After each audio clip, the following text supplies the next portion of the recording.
Because I get catcalled, I get groped by strangers, and I think that they think it's okay, and I think even people who wouldn't grope women think it's okay.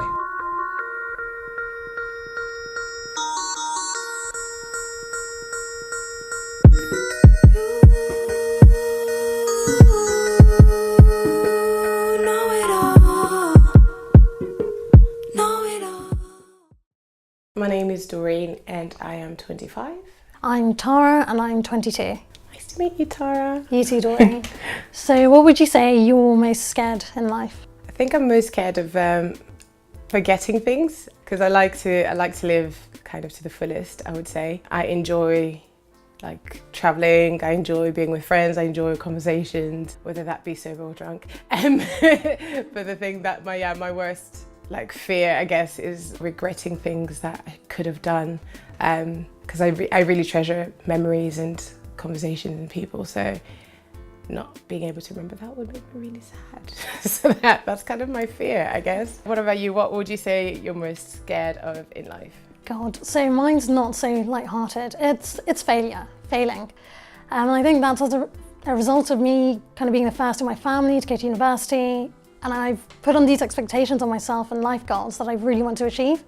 And if I don't achieve them by a certain date, for me that's considered a failure. So what dates have you got at the moment that you're working up to? I want to become an MP by the age of 30. Okay, yes. And I know it can be done because other politicians have done it, but they've come from a certain privileged background, which I don't. Therefore, for me, it could either take a while or I'll have to work twice as hard as they will, which I've been doing. Good luck. My name's Neelam and I identify as a British Indian 23-year-old girl. Woman, let's go with woman. My name's Matt. I'm a 27-year-old man, gay man. Nice to meet you. Nice to meet you. What generally triggers you and makes you angry? People who randomly expect you to magically do things at the drop of a hat. So like expectations, when people have high expectations of you, basically. I suppose so, yeah. It's probably a good way of putting it, expectations. That's so that is literally me all over. Oh really? People have really high expectations of me and then we sort of drift apart because those expectations are never really met. It's just let me be me, do you know what I mean? Yeah. But I think generally what angers me is misogyny and everyday sexism and the deeper roots of sexism. That's stuff that angers me generally. You know, what makes me really angry though? You know what, people, to be honest, human beings, I'm just sick of them. We're always, you know what, yeah, human beings sometimes, I don't know, we're not loving enough, everyone's so immersed in their own little bubble and their world and they can just be quite rude sometimes. The humans don't need to be kind of so mean to each other. What about you? I mean, Donald Trump. That's universal hate.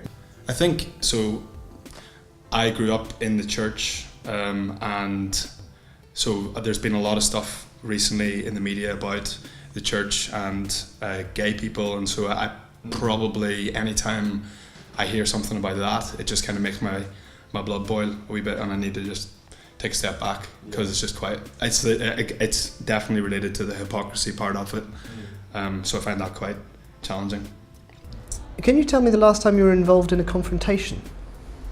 I'm not a very confrontational person, but I did get into a fight in a pub in Camden a couple of months ago because a guy put his hand up my friend's skirt. That's good a reason to get into a confrontation as any. He tried to step to me.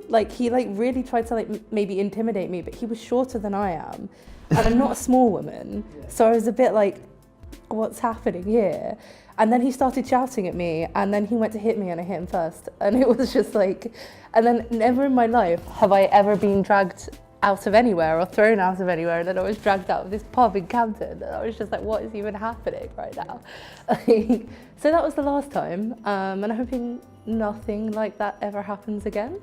Can you tell us the last time you were involved in a confrontation? That kind of depends on how you class confrontation. I do get a lot of aggro in the street from time to time, but I try and just not go there. Most of what I get in the street is laughter. That's the main kind of, or just kind of stares. That's horrible. Yeah. That's really shit. Yeah. I'm sorry, Mum. People can be assholes. Yeah, they can. If it's any consolation, that happens to me because of my weight quite a lot. Like, not like, I mean, it doesn't sound like anywhere near as aggressive, but people think that they have the right to just like shout at me. You know, like people comment about what I eat in restaurants and stuff. They like tell me, oh, should you be eating that? And I'm like, who are you to tell me? Like, but people do feel really entitled to just tell you, and like what I get in the street, it's kind of, I don't know if I would class it as aggression. Okay, it is aggression, but I don't think that they think it is. okay. Because I get catcalled, I get groped by strangers, and I think that like they think it's okay, and it's an act of violence and intimidation, even if the person perpetrating it doesn't necessarily see it for that.